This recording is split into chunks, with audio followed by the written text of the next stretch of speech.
Primera temática, crítica de la religión. Me estoy refiriendo a los maestros de la sospecha. ¿Quiénes son los maestros de la sospecha en este caso? Ludwig Feuerbach es, digamos, la fuente de los tres que son considerados por Paul Ricoeur los maestros de la sospecha. En este caso, Sigmund Freud, Friedrich Nietzsche y Karl Marx, que han influido notablemente en el tema de la crítica de la religión. No nos vamos a meter en otro tema, porque estos autores son prolíficos, han escrito de cantidad de aspectos, pero eso no es posible en esta sesión, hablar de todos esos aspectos. Bien, crítica de la religión, tema número 1 del curso, los maestros de la sospecha. Quiero empezar diciendo una frase de San Agustín. San Agustín, en su libro Las Confesiones, que prácticamente trata de su relación con su mamá, Santa Mónica, una excelente mujer, por cierto, allí San Agustín de Hipona dice: los amigos nos pervierten adulándonos, los enemigos nos corrigen criticándonos. Es decir, todo estudiante de teología no debe pretender saber lo que ya sabe, eso sería perder el tiempo. Tiene que saber lo que no sabe. Hay estudiantes que tienen temor de enfrentarse con los autores más críticos de su punto de vista. Pero si es verdad el principio utilizado por San Agustín, los amigos nos pervierten adulándonos y los enemigos nos corrigen criticándonos, una sola manera para poder profundizar los conocimientos es escuchando las críticas más agudas que se hacen acerca de mi modo de pensar. Porque lo otro, lo que yo estoy llamado a saber por mi propio esfuerzo, o sea, aquello que yo creo que es lo que debo creer, eso tendría que ser una cosa descontada, es decir, que el estudiante lo haga por disciplina propia. Por consiguiente, este no es un curso de apologética, de cómo voy a defender yo mi fe y cómo voy a atacar a mis enemigos. No, este es un curso académico, científico, en el cual se abordan las críticas en modo analítico y buscando identificar cuáles son las causas y las características fundamentales de la crítica. ¿Por qué hacemos esto? Para que nuestro discurso teológico no sea un discurso que responda a preguntas que nadie ha hecho, y no sea tampoco un ejercicio de presunción en lo cual yo hablo de lo que yo quiero y no acepto ningún otro punto de vista. Eso sería narcisismo teológico. Por eso es muy importante que la metodología propuesta es una metodología crítica, que busca que la identidad del teólogo o de la persona creyente en general sea sopesada y templada con una crítica adecuada. Por supuesto, el teólogo, si es cristiano, debe justificar su cristianismo, su punto de vista, y es libre de hacerlo, y tiene que hacerlo pues con raciocinio. Muy bien, empecemos entonces con el señor Ludwig Feuerbach. Nació en 1804 y murió en 1872. Feuerbach, tal vez los nombres en alemán los nombres son un poco complicados, es decir, es como en francés, que a veces están escritos de un modo y se pronuncian de otro, pero ya ustedes irán investigando, ¿verdad?, cómo se accede a esto. Vamos a ver si logro yo entrar con mi máquina a la cuenta donde ustedes están viendo esta. Sí, ya entré, le voy a quitar el volumen, aquí está. Vamos a ver, este es el primer autor que vamos a estudiar. Ahí se los he colocado, ¿verdad? Ludwig Feuerbach.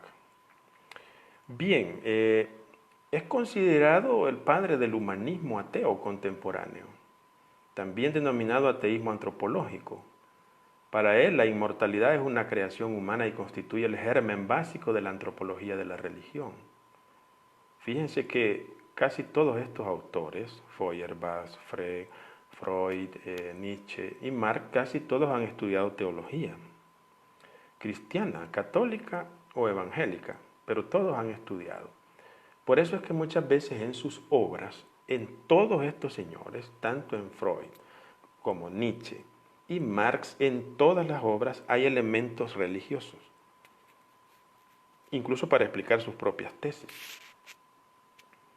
Pero ellos no van a aceptar la religión en el sentido convencional, sino que tienen sus propios puntos de vista y de eso se trata. Bien, vamos a estudiar entonces la esencia del cristianismo, crítica filosófica de la religión, un texto de Ludwig Feuerbach que fue escrito en 1841. En la introducción tiene 2 capítulos. Fíjense que de Feuerbach no es tan difícil este texto, es un poco voluminoso, pero no es tan difícil porque la tesis de él es bien sencilla, es decir, en el sentido de que él propone de que Dios es una proyección de la esencia humana, de que la religión es la práctica de esa proyección. Entonces todo el texto prácticamente habla de eso, por eso que los estudiantes no deben preocuparse.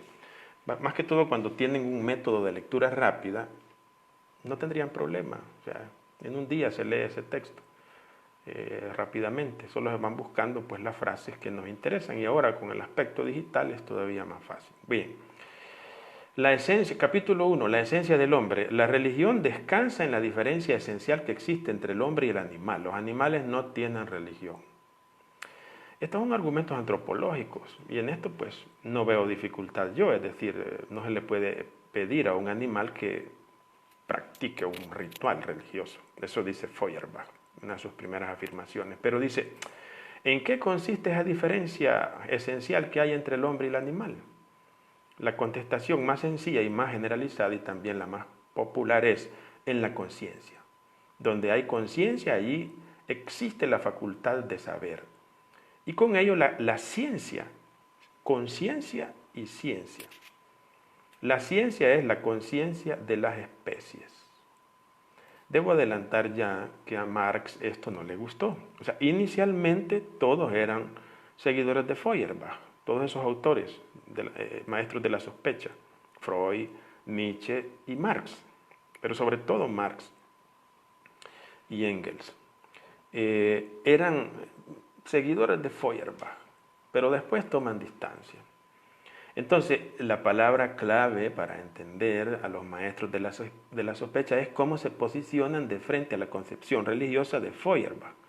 Y sobre todo, dentro de la concepción religiosa de Feuerbach, el concepto de conciencia. Fíjense bien. Entonces, así, Freud se va a ir por la parte psiquiátrica y psicológica, o sea, analizando la conciencia desde ese enfoque. Marx lo va a hacer desde la filosofía política y desde la economía política. Y Nietzsche lo va a hacer radicalmente, desde el nihilismo. O sea que la parte más crítica y más difícil está en Nietzsche. Ni Freud ni Marx en sentido estricto pueden y se han animado a negar taxativamente la religión, aunque han dicho que debe desaparecer, etcétera, que es una patología, pero en todo caso le adjudican una entidad. Sigo leyéndoles pensamientos de Ludwig Feuerbach. La esencia del hombre que lo distingue del animal no es solamente la causa, sino también el objeto de la religión. Pero la religión es la conciencia del infinito. Es por lo tanto la conciencia que tiene al hombre de su esencia no finita, no limitada, sino infinita. O sea que esa concepción infinita que tiene el ser humano de Dios en realidad es su conciencia proyectada e ilimitada.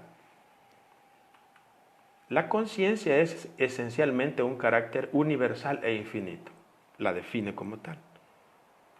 Dice, aquí ven lo que les estaba diciendo. Ludwig Feuerbach utiliza una categoría religiosa del cristianismo para explicar lo suyo.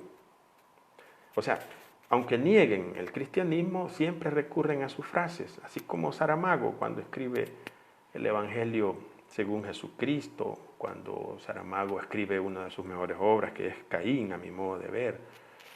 Siempre Saramago, aunque se declaraba ateo, siempre recurría al argumento religioso para darle sustento a sus novelas.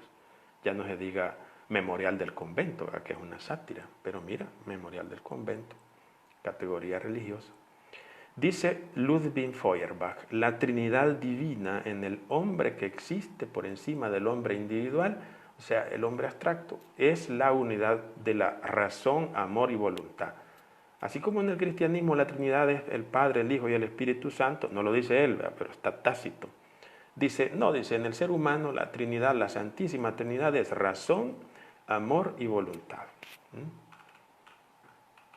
Dice más adelante Ludwig Feuerbach, de ahí que el hombre sea consciente de sí mismo debido al objeto.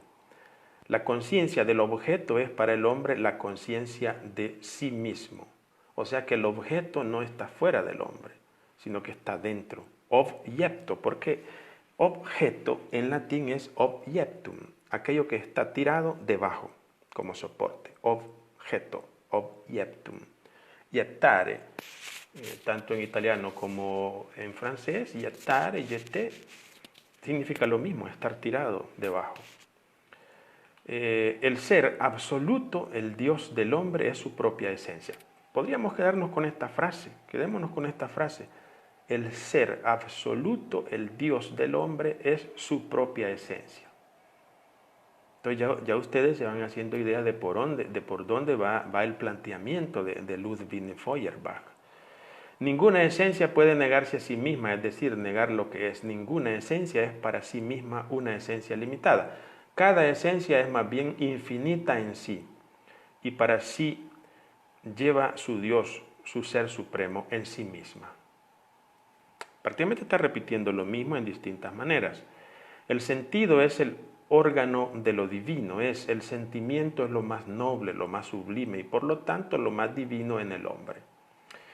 Hay que decir ya a esta altura de la presentación del pensamiento de Ludwig Feuerbach que Feuerbach inicialmente fue discípulo de Hegel. Ustedes saben que Hegel es el padre putativo de todos estos señores. Pero en la sede teológica, Hegel no es tan nocivo para nosotros los teólogos como lo puede ser otro señor que es Immanuel Kant. Él sí, porque Immanuel Kant segmenta los planos de la realidad en el sujeto. Es decir, una cosa es la razón en sentido estricto y otra cosa es la razón en sentido práctico. Entonces él sitúa, Kant, la religión en la parte práctica, es decir, la religión no es algo racional, no es algo apegado a la razón, sino que es una cuestión privada que viven las personas, pero no debe confundirse con la razón formal. Por eso es que Feuerbach y todos sus seguidores son deudores de Hegel y son deudores también de Immanuel Kant, sobre todo en la parte teológica.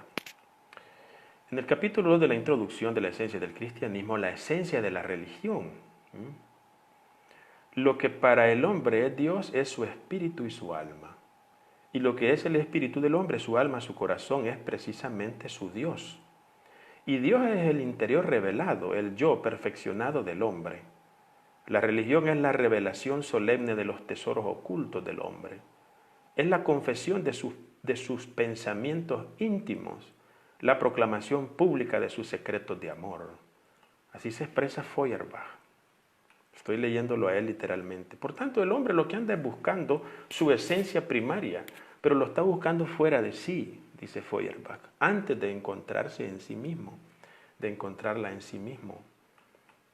Por tanto, la religión renuncia a sí misma al renunciar a la esencia de Dios. Atención, aquí entra en un terreno complejo. Ya no es ella la verdad cuando renuncia a la posesión del Dios verdadero. El escepticismo es el enemigo mortal de la religión.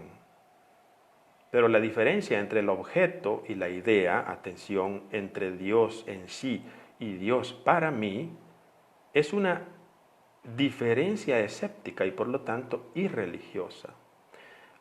Feuerbach no está negando la categoría Dios. Feuerbach la está refiriendo a la intimidad antropológica, a la conciencia, a la esencia del ser humano. Esto es lo que no le va a gustar a Marx, a Karl Marx.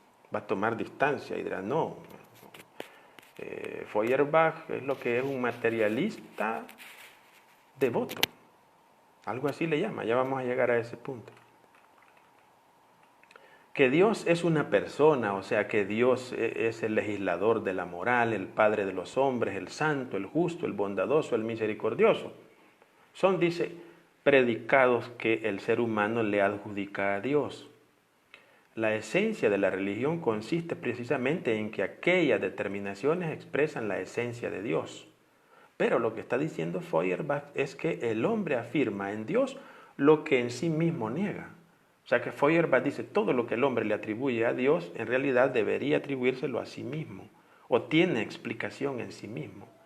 Atención, este punto es muy interesante de la propuesta de Feuerbach porque de aquí es una de las ideas que retoma Nietzsche, pero en modo radical.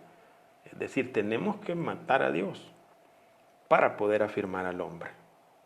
Y también debo adelantar aquí, por tranquilidad de los que están siguiendo este curso y que tienen un alma delicada que yo no quisiera pues dañar, debo decir que hay críticas posteriores, no precisamente de creyentes. Por ejemplo, Gianni Vattimo, el filósofo italiano de quien vamos a tener ocasión de hablar, el representante del pensamiento débil, dice, los filósofos de la sospecha mataron a Dios, dice, pero el hombre no se lo pasa muy bien. ¿Ah? Otro agnóstico diciéndoles, a ellos ustedes mataron a Dios, pero ¿en qué hemos mejorado? Bueno, llegará su momento. ¿Qué más podemos decir de Feuerbach? Ya dijimos lo básico.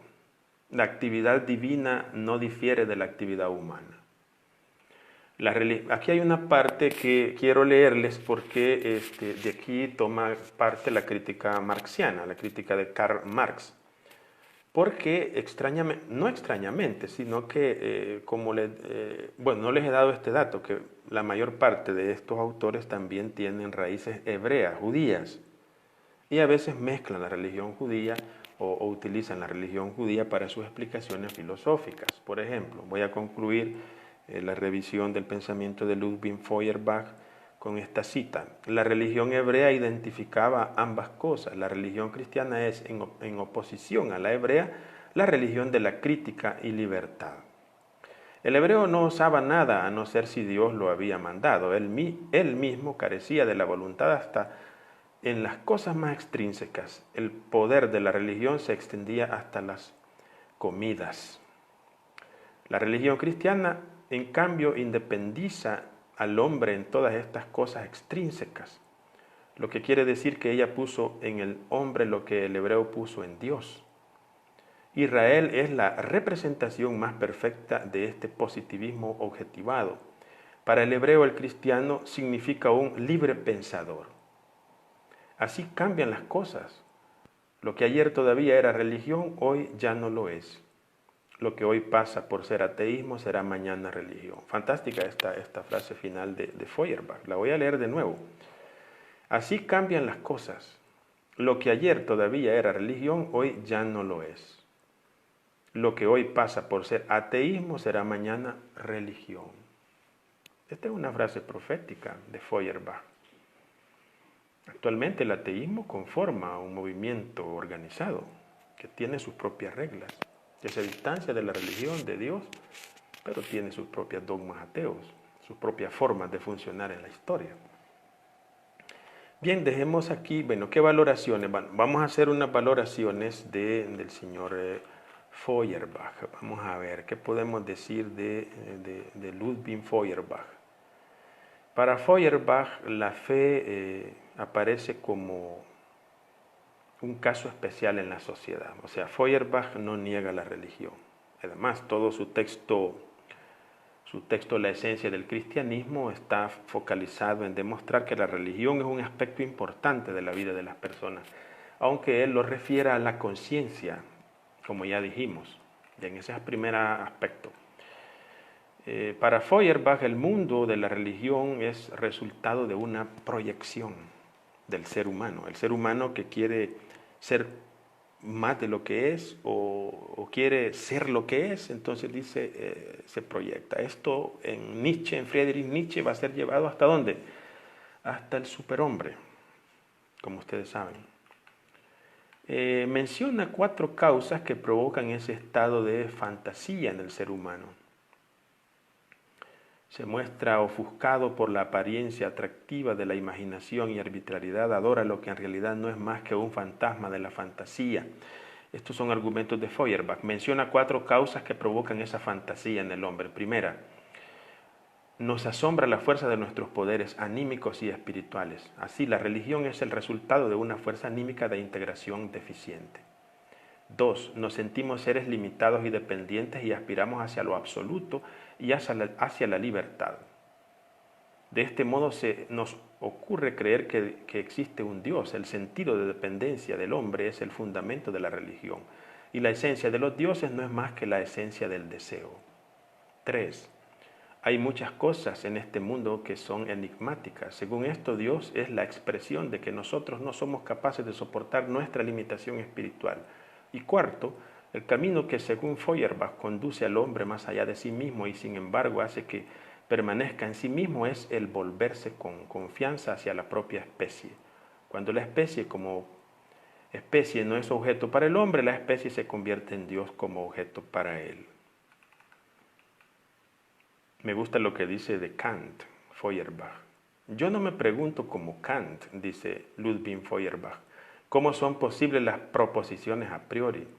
O sea, no me pregunto cómo es posible la religión, sino más bien qué es la religión, qué es Dios, y esto a base de hechos concretos. Hay una rivalidad, dice Feuerbach, entre Dios y el hombre. Dios no es lo que es el hombre no es lo que es Dios, es una dialéctica. Entonces, en su crítica a la religión, Feuerbach en realidad quiere definir lo más posible, pero desde un punto de vista antropológico, qué cosa es la religión. O sea, no la está negando, sino que está dando su propia definición antropológica. ¿Cuál es el principio hermenéutico? El principio hermenéutico utilizado por Ludwig Feuerbach es la reducción de toda teología a una antropología. Aquí termina nuestro argumento. Leo y finalizo. Tesis central. La esencia objetiva de la religión, especialmente de la cristiana, no es sino la esencia de las mismas facultades afectivas humanas, especialmente cristianas. El secreto de la teología es, por tanto, la antropología. El hombre es el comienzo, centro y fin de la religión. Quien no sabe decir, bueno, yo creo que con esto ya... Ludwig Feuerbach. Hasta ahí Ludwig Feuerbach. Ahora vamos a pasar a la reacción que tiene un señor muy conocido, Karl Marx, respecto del punto de vista religioso de Ludwig Feuerbach. Por eso es que decimos que sea por vía de crítica o por vía de aceptación, los maestros de la sospecha, es decir, Freud, Nietzsche y Marx, son deudores del punto de vista religioso de Ludwig Feuerbach. Karl Marx, él vivió entre el año 1818 y 1883. Fíjense que Karl Marx estudió con los jesuitas en la secundaria, en el gimnasio jesuita de Treveris, ahí donde era su ciudad natal. O sea que nació en Alemania, pero murió en Londres. Por eso en su libro principal, El Capital, Marx se refiere mucho a la economía inglesa. Bueno, vamos a estudiar ahora el libro de Karl Marx. Bueno, no es un libro en realidad, son una serie de tesis, son 11 tesis. Tesis sobre Feuerbach. Tesis sobre Feuerbach porque acabamos de estudiar a Feuerbach. Entonces vamos a ver lo que piensa Karl Marx de Feuerbach respecto de la religión. Pues no nos vamos a meter en otro tema, no nos compete en esta ocasión. Las tesis sobre Feuerbach nos interesan la tesis 1, la 4, la 6, la 7, la 8 y la 9. La 9 un poco porque es muy bonita, ¿verdad? Pero en realidad en temas religiosos nos interesan la 1, la 4, la 6, la 7 y la 8. Es un escrito en alemán de este autor, Karl Marx, y fue escrito en la primavera de 1845. Fue publicado por primera vez por Friedrich Engels, su compañero de trabajo, en 1888, como apéndice a la edición aparte de Ludwig Feuerbach y el fin de la filosofía clásica alemana. Bien. Tesis número 1 contra Feuerbach, del señor Karl Marx. el efecto fundamental de todo el materialismo anterior, incluido el de Feuerbach, o sea, que era materialista Feuerbach, pero Marx, que se declara materialista, no se identifica con el materialismo de Feuerbach. Es que solo concibe las cosas, la realidad, la sensoriedad, bajo la forma de objeto o de contemplación, pero no como actividad sensorial humana, no como práctica, no de un modo subjetivo. A Marx, digámoslo de inmediato, lo que le molesta es que un filósofo especule, pero no desemboque en la práctica. De aquí que el lado activo fuese desarrollado por el idealismo, en la crítica a Hegel, por oposición al materialismo, pero solo de un modo abstracto, ya que el idealismo naturalmente no conoce la actividad real sensorial como tal. Feuerbach quiere objetos sensoriales, realmente distintos de los objetos conceptuales, pero tampoco él concibe la propia actividad humana como una actividad objetiva. Por eso, en la esencia del cristianismo, cita el libro en la tesis número 1 de Marx sobre Feuerbach, cita la esencia del cristianismo.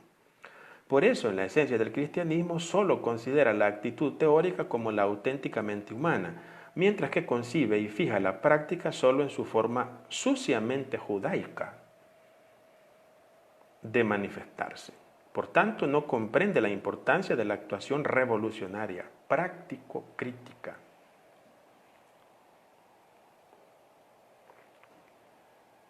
Entonces Marx le critica a Ludwig Feuerbach que no decanta su teoría en práctica. Entonces él quiere que esa teoría sea revolucionaria, dice Marx. Por revolucionaria entiende aquí práctico-crítica.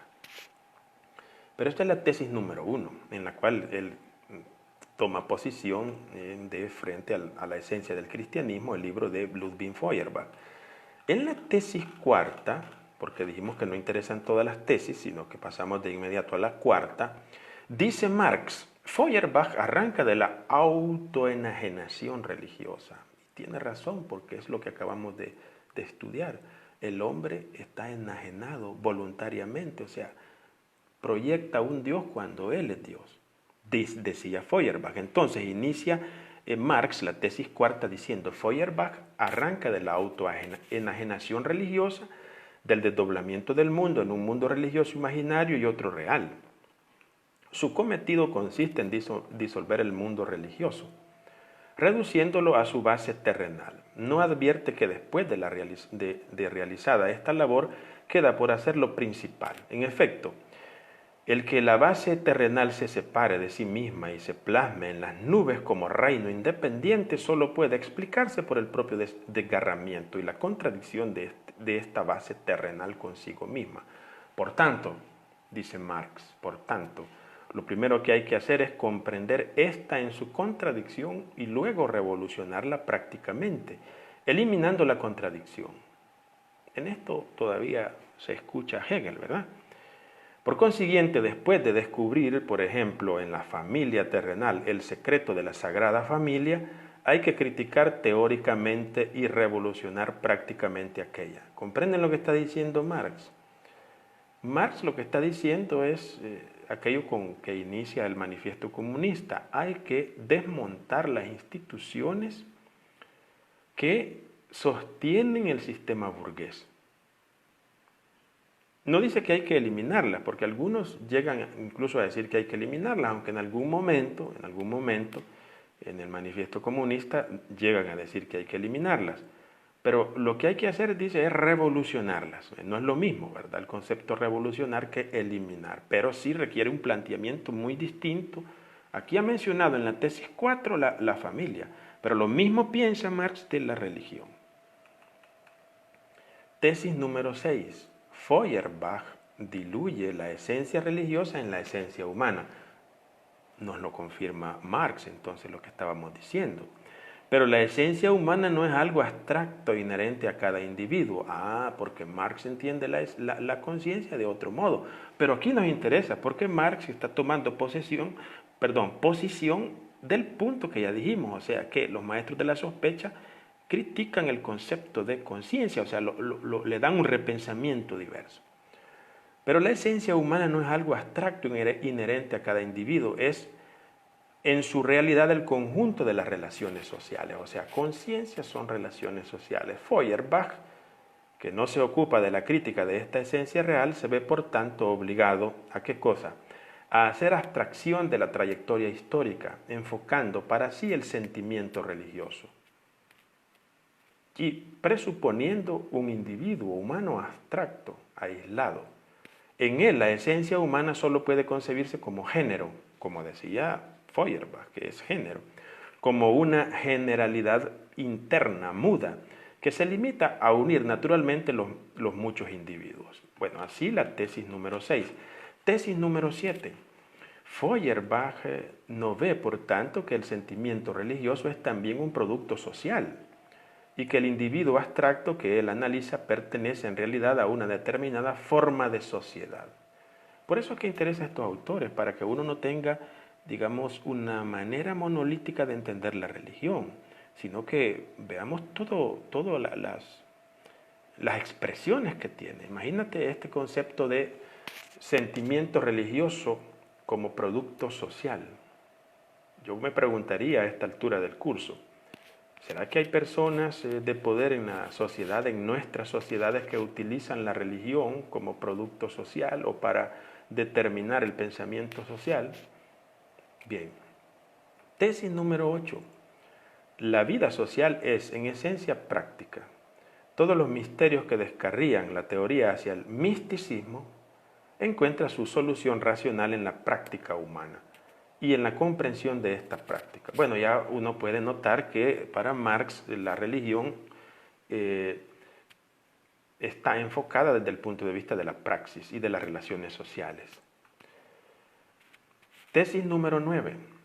A lo que más llega el materialismo contemplativo, o sea que Marx dice que la tesis de Feuerbach la titula materialismo contemplativo.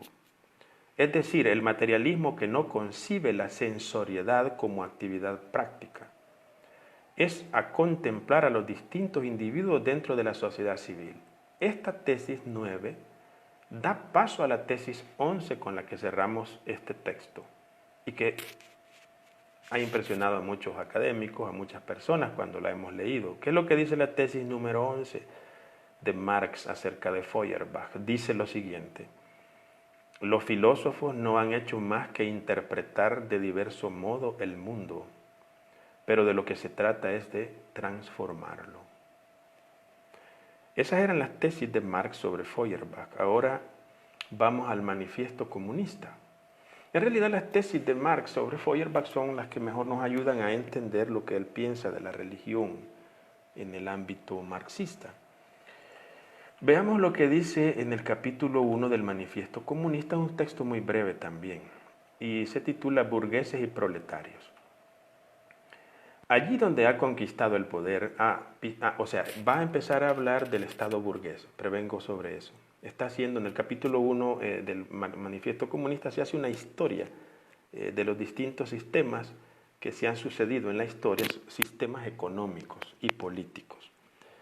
Y entonces habla del sistema burgués, allí donde ha conquistado el poder y pisoteado las relaciones feudales, patriarcales e idílicas. Todas las ligaduras multicolores que unían al hombre feudal a sus superiores naturales las ha quebrantado sin piedad, para no dejar subsistir otro vínculo entre hombre y hombre que el frío interés, el duro pago al contado. Está hablando del Estado burgués, que ha superado al Estado feudal. No puedo explicar todo. Ha ahogado el éxtasis religioso, o sea que Marx critica al Estado burgués o a los burgueses de que ellos han sido los responsables de ahogar el éxtasis religioso. Dice, han pasado la religión a una cuestión de interés económico. El entusiasmo caballeresco, el sentimentalismo de pequeño burgués en las aguas heladas del cálculo egoísta, ha hecho de la dignidad personal un simple valor de cambio, refiriéndose a la fuerza de trabajo, evidentemente, que va a desarrollar en modo amplísimo en su obra El Capital. ha sustituido las numerosas libertades tan dolorosamente conquistadas con la única e implacable libertad de comercio. En una palabra, en lugar de la explotación velada por ilusiones religiosas y políticas, ha establecido una explotación abierta, directa, brutal y descarada. O sea que para Marx el Estado burgués ha utilizado la religión para sus intereses económicos. La burguesía ha despojado de su aureola a todas las profesiones hasta entonces reputadas de venerables y veneradas, y menciona a los médicos, a los abogados, a los sacerdotes, a los poetas, al sabio, dice, los ha hecho trabajadores asalariados. Yo me pregunto si Marx en algún momento tiene razón, porque yo que soy sacerdote me preguntaría si algún sacerdote u obispo alguna vez se ha puesto al servicio, o algún pastor evangélico al servicio de algún oligarca. Yo me preguntaría eso. Todas las relaciones sociales tradicionales y consolidadas con su cortejo de creencias y de ideas admitidas y veneradas quedan rotas. Las que las reemplazan caducan antes de haber podido cristalizar. Todo lo que era sólido y estable es destruido. Atención que aquí está la raíz de la tesis de Zygmunt Bauman. Bauman va a construir todo su pensamiento débil, su modernidad líquida, a partir de esta frase de Marx. Todo lo que era sólido y estable es destruido. De ahí surge, esta es una de las raíces de la modernidad líquida. Todo lo que era sagrado es profanado, y los hombres se ven forzados a considerar sus condiciones de existencia y sus relaciones recíprocas con desilusión. De todas las clases que actualmente se encuentran enfrentadas con la burguesía, solo el proletariado es una clase verdaderamente revolucionaria. Ese es el punto de vista de Marx, que el proletariado iba a salvar, ¿verdad?, a las sociedades. En un excursus nosotros podemos decir que no siempre ha sido así, porque hay experiencias como la salvadoreña en que no lo logró el proletariado, sino que el proletariado tuvo que unirse con los campesinos, por ejemplo. Mariátegui, por ejemplo, propone a los indígenas también como protagonistas de la transformación social. O sea que estos son pequeños dogmas que tiene la teoría marxista, pero que han sido desmontadas en la historia. Las leyes, la moral y la religión son para el Estado burgués, meros prejuicios burgueses, tras de los cuales se ocultan otros tantos intereses burgueses. Así el primer capítulo. El segundo capítulo, si hay una definición, si quieren que demos la definición de Estado burgués y proletariado, Engels ha propuesto una definición. Engels dice, burguesía, la clase de los capitalistas modernos, propietarios de los medios de producción social y aquellos que emplean trabajo asalariado. En cambio, proletariado, la clase de los trabajadores asalariados modernos, quienes al carecer de medios propios de producción para subsistir deben vender su fuerza de trabajo. Está muy claro. Capítulo 2, proletarios y comunistas. Cuando el antiguo mundo estaba declinando, las viejas religiones fueron vencidas por la religión cristiana. Cuando en el siglo XVIII las ideas cristianas cedieron su puesto a las ideas filosóficas, la sociedad feudal libraba su última batalla con la burguesía entonces revolucionaria. Porque Marx considera que en tanto la burguesía venció al sistema feudal, la burguesía es revolucionaria, pero que el sistema propuesto por el marxismo va a revolucionar en su caso a la burguesía. Digamos la secuencia.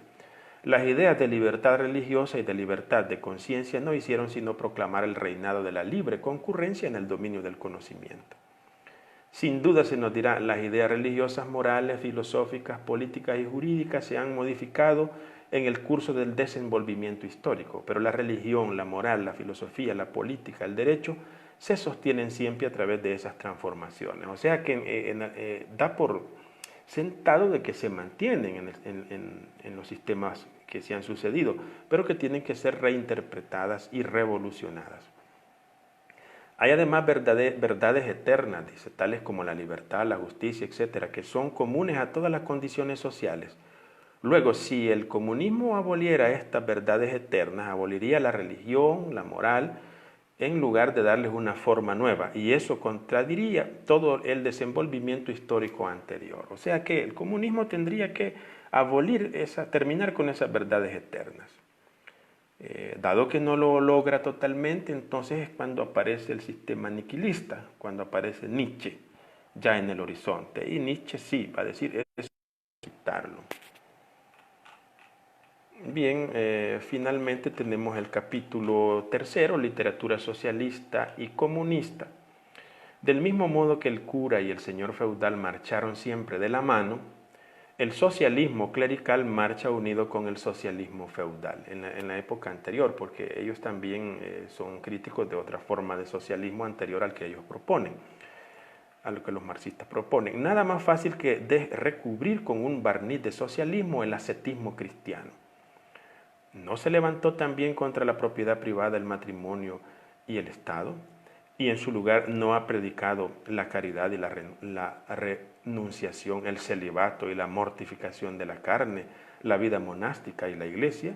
El socialismo cristiano no es sino el agua bendita con que el clérigo consagra el despecho de la aristocracia.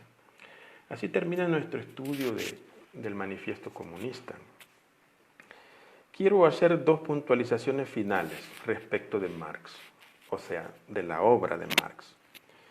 En primer lugar, convendría leerse lo que dice Friedrich Engels en su obra La guerra de los campesinos en Alemania, porque allí aparece un clérigo que los marxistas admiran. Y un clérigo, un predicador, ¿verdad? El señor Thomas Münster. Quizás, no sé si ustedes han oído hablar, yo acabo de postear algo de él, porque es un personaje muy interesante. Aquí les voy a poner yo el nombre de este señor. Vamos a ver. Ahí está. Señor Thomas Münster. Es en alemán, ¿verdad? También lo pueden buscar en alemán.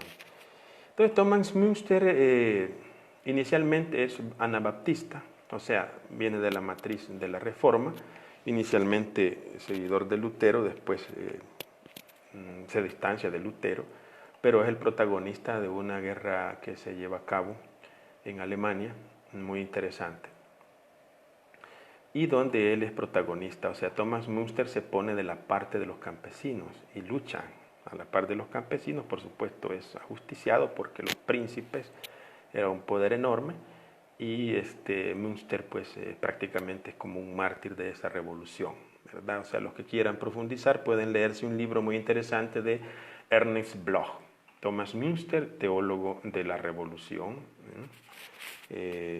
Esa obra es muy interesante para aquellos que quieran profundizar. Ahí se los coloco, ¿verdad?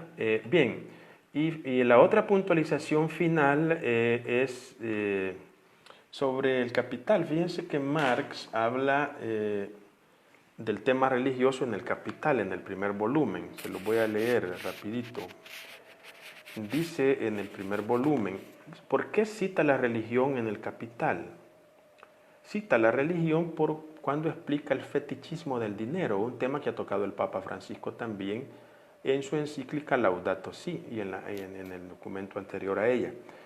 Dice Marx en el Capital, en el primer volumen, para una sociedad de productores de mercancías cuyo régimen social de producción consiste en comportarse respecto a sus productores como mercancías, es decir, como valores, y en relacionar sus trabajos privados revestidos de esta forma material como modalidades del mismo trabajo humano, la forma de religión más adecuada es indudablemente el cristianismo, con su culto del hombre abstracto, sobre todo en su modalidad burguesa, y bajo la forma del protestantismo deísta, etc. Ustedes saben que hay una tesis, una teoría que en cierto modo se ha cumplido en Estados Unidos, que la expresión evangélica más fundamentalista es la que mejor conviene al capitalismo.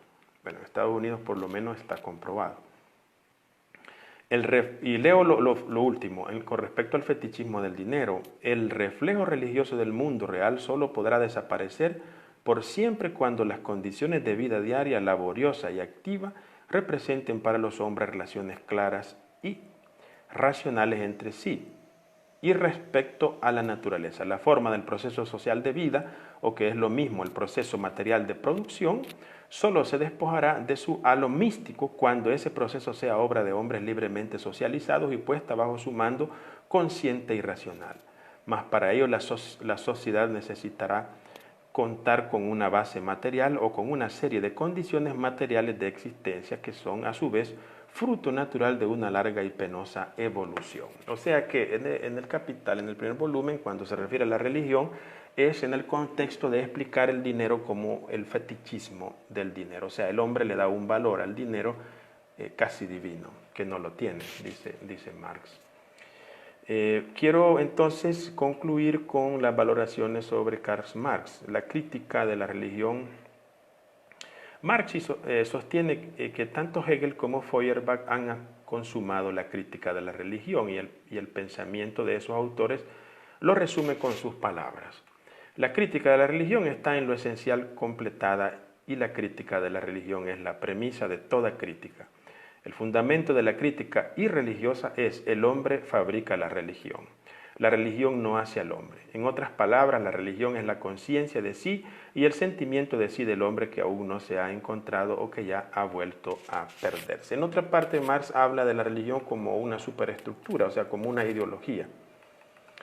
La crítica de la religión marxista puede orientarse por los siguientes caminos, es decir, por las siguientes perspectivas. Primero, es una crítica filosófica de la religión. Dos, es una crítica política de la filosofía y de la religión.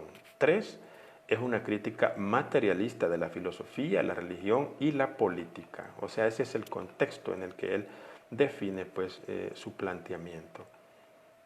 Así, la crítica a la religión en Marx se hace a tres niveles. Crítica de las iglesias, en cuanto política que está potenciando la involución europea y el proceso de restauración.